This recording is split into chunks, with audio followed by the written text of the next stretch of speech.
She posts tearful TikToks, begging strangers to find her parents' killer. At their funeral, she can barely get through her eulogy. But here's the twist you won't see coming. Police say the whole time, she knew exactly who pulled the trigger. Because allegedly, it was her. I'm diving into a case that'll make you question everything you see online. Stay with me. February 2025, a small town in Georgia. Middle of the night, gunshots shatter the silence. When police arrive, they find a scene straight out of a nightmare. Kristen Brock and her husband, 45-year-old James Brock, both shot dead in their own bed. No forced entry, nothing stolen, just two people executed while they slept. Their 16-year-old daughter, Sarah Grace Patrick, tells investigators she heard nothing, saw nothing, had no clue anything was wrong until her 5-year-old sister found their parents covered in blood. That's when Sarah says she called 911. And just like that, she becomes the face of tragedy. But wait, because this story, it's about to take a dark turn. Over the next 5 months, Sarah Grace doesn't stay quiet. She goes viral, TikTok after TikTok, crying, begging for justice, asking the world to help find whoever did this. One caption reads, "Please send prayers. I'm so tired. I should probably delete this later." But she doesn't delete it. She keeps posting. Again and again. 1 week after the murders, she posts this. "A year from now, they don't know it, but me and my little sister would find them shot dead, and they won't get to see me graduate, walk down the aisle. We couldn't even say goodbye." She writes about their last conversation, how her mom said goodnight in a deep voice, acting silly. How James told her, "I love you, goodnight," through the door. She says, "I should have hugged them. It tears me apart." But here's where it gets strange. Sarah says she didn't hear the gunshots, but she did hear James's heart machine alarm going off for 10 to 20 minutes that night, in a small house, with multiple gunshots fired. She heard an alarm, but not the bullets. And it doesn't stop there. Sarah allegedly reaches out to true crime YouTubers, begging them to cover the case. "Help find the killer," she says. One creator shares the messages. "Look up the Brock case. They're my parents. Someone came in and left them for me and my sister to find." Why would you ask someone to cover a case when you're about to be arrested for it? Hold that thought. Behind the scenes, investigators are watching. They're digging. And slowly, things aren't adding up. Family members start to notice too. James Brock's sister tells reporters, Ms. Bowman, Yes, can you go ahead and tell us how you related to this case?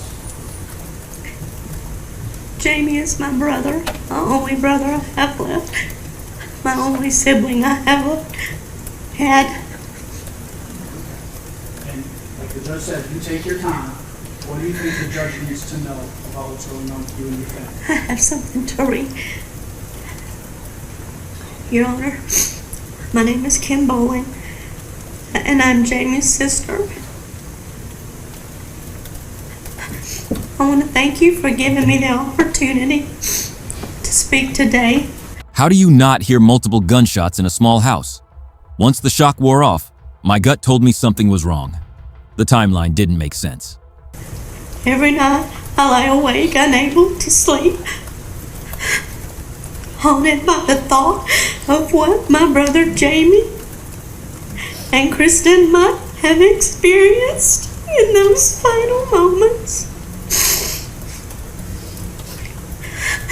With the possibility that they were awake when the defendant entered their room with a gun. And I imagine their terror in their final breaths. And then, the funeral. Sarah Grace stands at the podium. Room packed with mourners. She delivers an emotional eulogy. I'm Kristen Brock's daughter and James Brock's stepdaughter. This isn't easy. I don't know how family needs to do this all the time, but I'm really happy I get to do this. But just bear with me because I stutter a lot. I just wanted to say goodbye to my mom. Praising her mom's beautiful, kind soul. Thanking James for all the life lessons. Then, she warns everyone, never take time with loved ones for granted. Listen to them. You never know when it's their time to go. You can say goodnight and wake up to find they're gone. Powerful words, right? But the niece is watching. and she's not buying it. She asks, "Does anyone else see this person doing a crying voice but never shedding a single tear? Am I watching the person who murdered them fake crying in front of everyone?" The performance continues. But investigators, they've seen enough. 5 months after the murders, police make their move. We can confirm an arrest has been made.